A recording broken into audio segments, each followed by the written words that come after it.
Hey guys, it's C Slazy. I'm here today. Want to do my Dragon Ball Xenoverse 2 review. I spent some time with this game, about a good week. Beat it start to finish. I got some words to say about it. So, do I think it's good? Do I think it's bad? Uh, let's find out.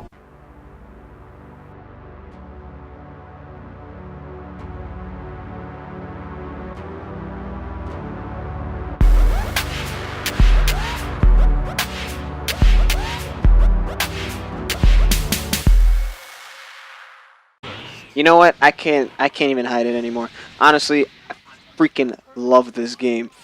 Like as a Dragon Ball Z fan, this game made me feel like I was in the universe. Like in a Dragon Ball Z universe. Something that even the first one couldn't even do for me. I just love how it was just a nod to Dragon Ball Z fans. Like everything about it, it made you feel like you were in this world. All right, I'm tired of this. I can't take any more. I've got half a mind to destroy you all right now. Not like this! He'll destroy everything! Stop right there! Supreme Kai of Time! I'm sending in my surprise! Hand it over to Lord Beerus!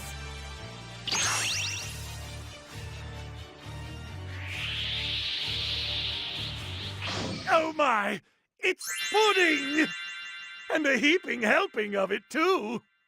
If you promise not to destroy the universe, you can have all of that pudding!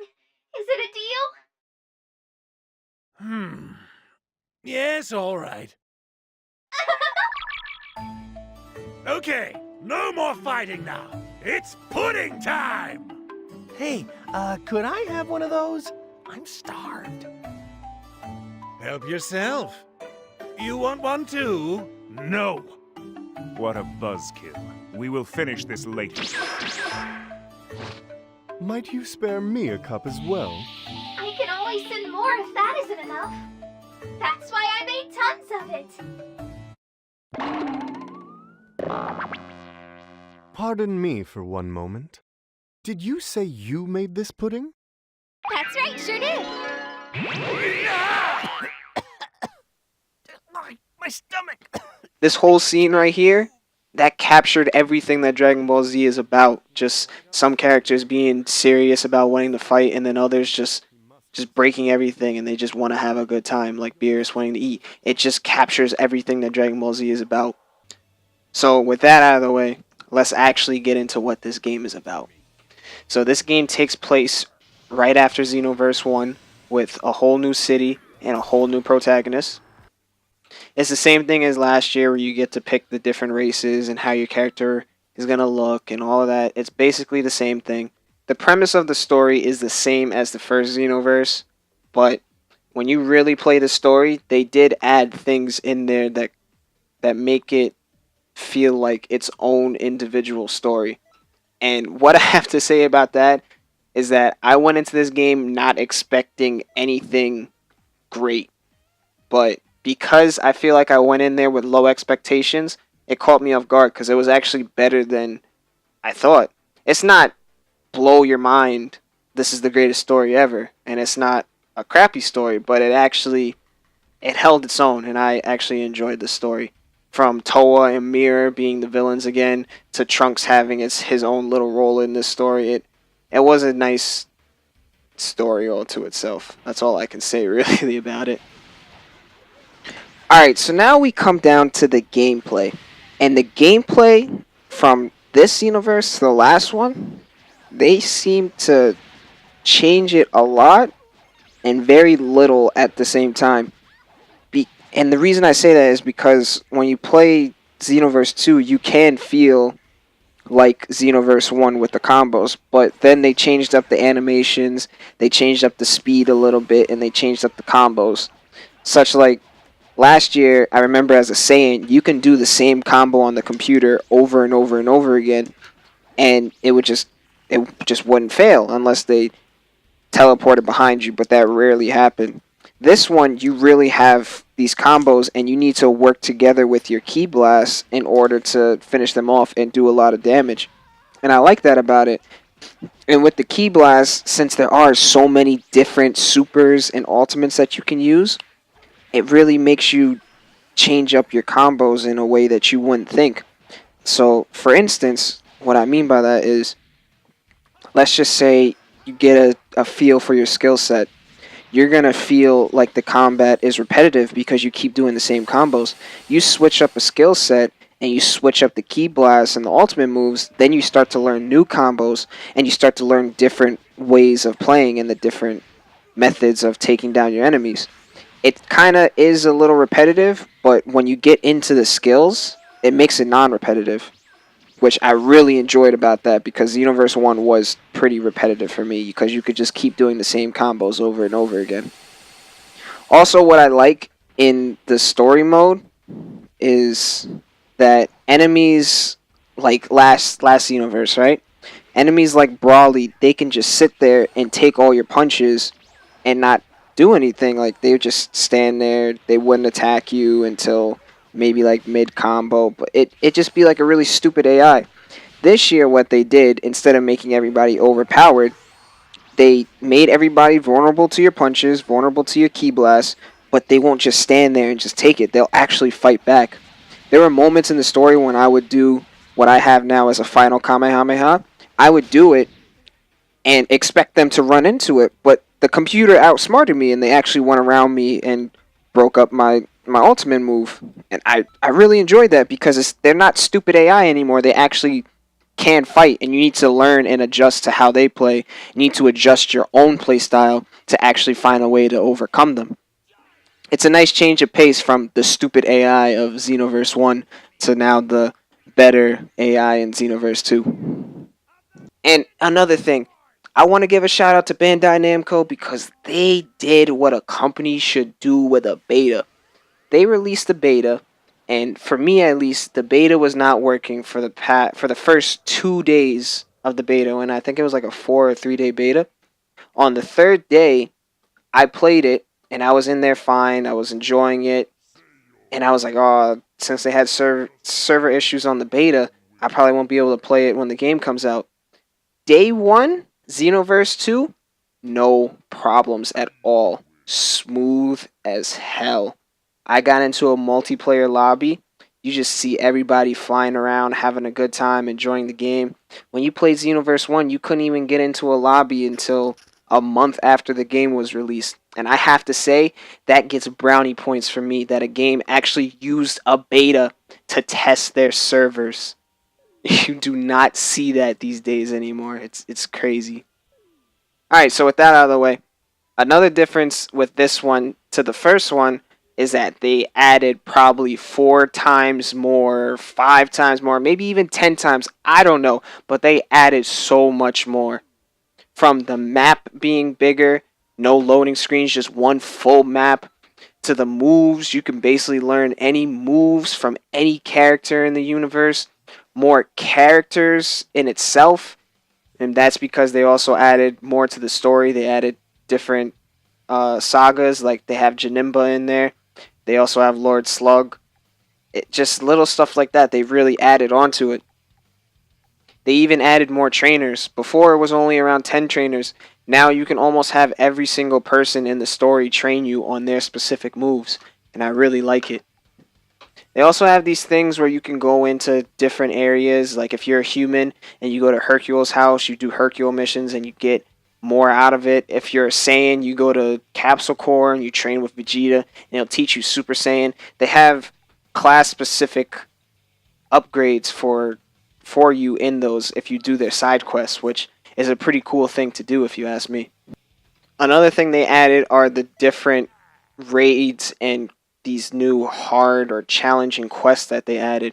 And these are basically, well, actually, I can't really talk to you about the raids too much because I myself don't even know what those are. I just see them on there, and I don't even know how to play those. But the challenging parallel quests, those are quests where you basically team up with 6 people. It could be online or offline, and you go up against an enemy that's from the story, but their power levels are probably twice as high, and they do these completely different moves that just make the game more challenging, and it makes you focus on teamwork. But little disclaimer, I would recommend you either playing with friends or offline, because I played online twice on these parallel quests and we had to fight a great ape.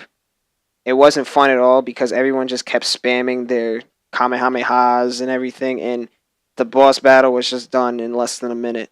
But when I actually played with the computers, the great ape, he like sends down this big blast that you have to work together and like send it back to him. And it was cool because all the computers and me, we were all going up against the orb. We were punching it, trying to get it away, and then we finally went down, and there were probably like three kamehamehas going all off at the same time, and we all sent the orb back at him. And and for me as a fan, again, this was satisfying as hell for me. Like you would not believe. Anything that was in Xenoverse, they put in. They didn't take out anything. They put in. Me. So with all that liking, I gotta get down to the dislikes, and this is mainly nitpicking, really. First thing, camera angles. Since it is very fast paced and they need to keep up with you, the camera angles tend to be fixed. So when you're playing, if let's just say in Frieza's ship, which I had this problem a lot, in Frieza's ship, since it's such a tight corridor, if you fight someone and you send them flying into the wall, the camera will get like stuck in the wall and you can't see anything else. So it kind of impairs your vision and you can't fight as well as you should. That's one thing. There is a slight lag when you're playing on a multiplayer server with in the hub world, but I won't knock down anything really for that. I understand because there are so many people, but it is kind of a hassle when your game goes from maybe 40 frames or 30 frames to like down to 10. It's just a little bit of a hassle, nothing much. Another thing with parallel quest, when you're in a team, it sucks that this little thing I feel like they should add, that if you finish, let's just say you finish parallel quest 5, that means once you finish it, you're still in the lobby to play parallel quest 5, but you can't switch a different quest. You actually have to back out of that menu, which you have to sit through a long ass loading screen. Another point, long ass loading screens. You have to sit through the loading screen, and then you have to pick quest, what did I say, quest 5? So you have to pick quest 6.